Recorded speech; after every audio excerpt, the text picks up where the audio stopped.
And now we've got two other special guys with us now. Ralph, we have JohnPryor, and we have Luke Willoughby. And guys, hello. Good to see you. Hello, hello. JohnPryor does our football for us, and are you warming up? I am warming up. You know, I went and talked to Coach Trapp the other day, sort of getting the lowdown on how things are going. But this will be my 7th season to do football. Yeah. And I remember back in 2008, Tom had done it in 2007, and he came to me at some point during the summer and said, "Would you be interested in doing the color? I don't think Darvin can do the color." And then he was, I think, working at the newspaper. And I was like, yeah, I think I can do that. And then about a month before the season started, he realized he was going to have to cover the game for the paper. And he said, why don't you just do the whole thing? And I said, well, I guess I can do that. And so that was in 2008. And, you know, I really look at it as an honor to be in charge of that because, you know, when I first started coming to DeKalb County with my girlfriend, now my wife, her mother would listen to WJLE just in the kitchen messing around, and it was important to her. That's how she kept up with people that she had in the 5th grade. And, you know, I got this sense that this radio station is really the thread that ties this community together. Yeah. And I think that to have the honor to be able to tell someone that their nephew just scored a touchdown or made a tackle or their grandson, I just think that is just high honor, and I cherish it, and so I have had the best time doing it. I was really worried I wouldn't have enough to say, but apparently I've got plenty John to say. has actually coined some new phrases that the people some truisms. Well, it's actually tell them what some of them are. You know, he's got a standard sign off when he closes. Okay. You know, and it is. I stole it like probably a lot of people do, but I always say when I finish my broadcast, I say, Tisha, turn the porch light on. I'm coming home. Oh, that's his standard sign-off, and we're going to have T-shirts printed. Oh, okay. No, I'm just kidding. But anyway, and this guy right here, Luke Willoughby, does our basketball for us, and baseball too, and softball, and so I just aspire to be Tom Duggins, is what it is. Yeah. Hang low. Yeah. So when you grow up, you're going to be like Tom. That's the goal. If I could just get the Elvis now, make it complete. I remember the first, I think it was one of the first broadcast baseball that Luke did. I went with him to set up the broadcast equipment. And he's got a powerful delivery, we'll put it that way. and that's good. Yeah. You know, you want that in as a broadcaster. But I remember, and was it you too, I think, Tom? Yeah. They could say, when you're doing baseball, they could hear you in the outfield, you know. But that's good. I'm not being critical, but that was. I like the way you say that. Yeah. Didn't really need a microphone to be heard, you know. But anyway, no, we're proud of these guys. They do a wonderful job for us now. And how long? He's been doing it. John's been doing his 7 years, and you've been doing 2009 is when I started kind of filling in.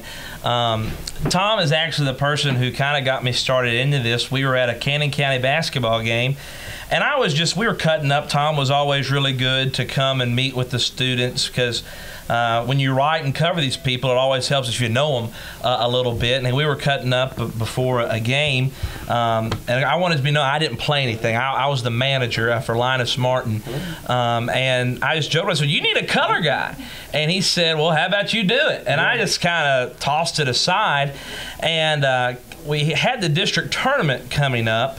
And I said, "Do you remember when you asked me if I'd want to do this?" And whether he said yes or no, I said, "I want to take you up on that offer." And so we started doing I was the color guy for the basketball, and I essentially just stated the obvious of what happened. Tom says someone scored a layup, and I said, that was a good effort they did. It wasn't any real analytical things I could add to the broadcast, but he was really nice to let me be involved in things. And well, fast forward a year later, this baseball game that Dwayne is talking about was my real first play-by-play broadcast I ever did. Tom was working at the paper, I believe, and was out of town.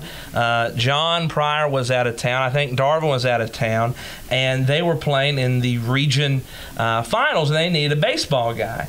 Well, Dwayne knows my father, who's superintendent, and he said, well, ask Luke if he'd be interested in doing this. And I said, yeah, I'd love to.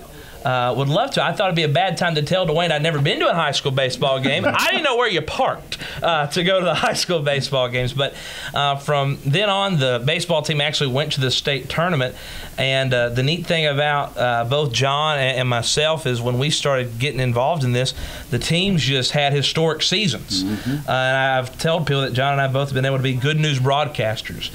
And that one reason why people love John Ward so much is that he got to call a lot of great athletic teams. And so when you're giving people good news, no matter what your skill level is, whether you're great or not, people rather listen to you if the team's winning. So it kind of stuck, and Dwayne's nice enough to let me come back. And it also is really neat to be involved in a community where people do care and they want to hear about, when you go to church and people can say, well, I heard that, like John was talking about, someone's grandson made a tackle, or, a former student. You talked about the community, the local news and the sports really build this all together. It's been an awesome opportunity to be involved with that. We've got another guy on the line we're going to bring in just a minute, but John, back to you. John, you tell us about your knowledge of football. I mean, you know the game too, and you deliver it so well. And I grew up in Knoxville, and I was a big fan of the University of Tennessee. And I went to UT, and I worked for the football team for a couple of years while I was in college and in law school, and just a football junkie, really. And but when I go to a game, I don't say much, and so I was really concerned that I would have trouble broadcasting. But it's like you push a button and you just start talking. But Tom, Doug, and Darvin, they did set a very high bar, and I felt like Tom did such a great job with all the broadcasts that he would do, and I heard Darvin do some broadcasts. But I remember one of my favorite stories is we went to Smith County. Was hosting, but their field had been rained out, so they were having it at Tech, and I went over there. I was lugging all the equipment in there, and I said, I'm from Smithville, I'm from WJLE, and the guy at the gate said, you don't look like Darby Gill in that bunch.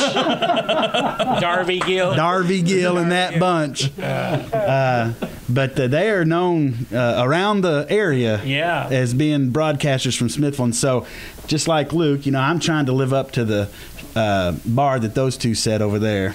But you've created some sort of a following too, because we have people that say, "Well, I love to hear John do those ball games," and the passion he puts into that. There's not much. It was the second game I ever did. We were at Watertown, and we had never beat Watertown at Watertown, and like Luke said, we came in at the perfect time. I mean, when I started doing ball game, I know Tom and Darvin sat through a lot of losses.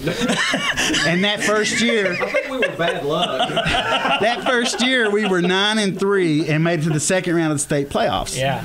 But we were at Watertown. We'd just beaten Warren County, which was a big upset. And we go to Watertown, and I'm in the press box, and you kind of set me up. Yeah. And there's the public address guy and the scoreboard guy, and it's just the three of us there in Watertown.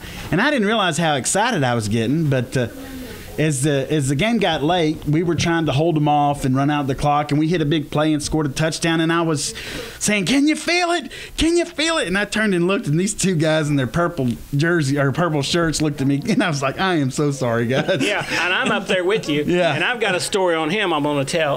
In that same game, I think it is, we're up there. We're at Watertown now, and we're beating them, at Watertown.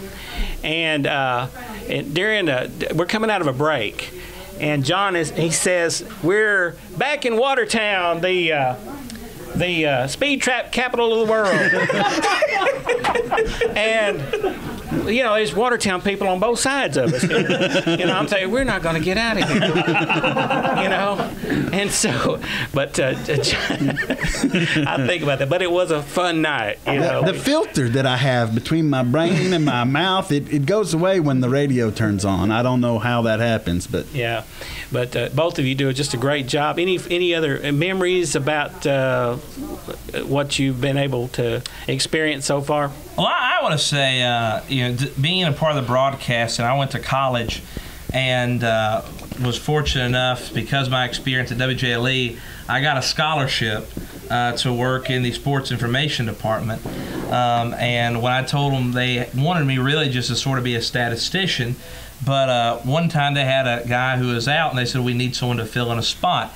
And so when we were going over everything, I essentially went from being the statistician one game to the play-by-play guy at the football contest. That never would have happened if it hadn't been for WJLE and the people who mentored me and taught me. And so it's been such a blessing to be a part of this station. I want to thank all the listeners, that people who bring the radio to the games. So that's the best compliment you can give a broadcaster, when you pay admission to go to games and they want to listen to the radio. Let me bring another guy in here real quickly.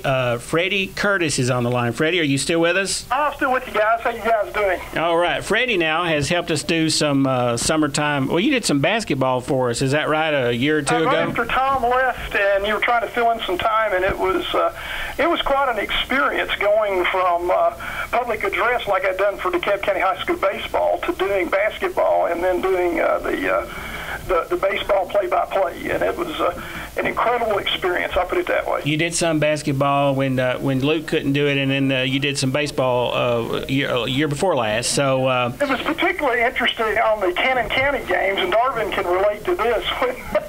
You know, people on both sides. I've got guys sitting in my class who are players for Cannon County, and then my son or somebody that I've coached before, and that's playing against them. And it was really fun when DeKalb plays Cannon.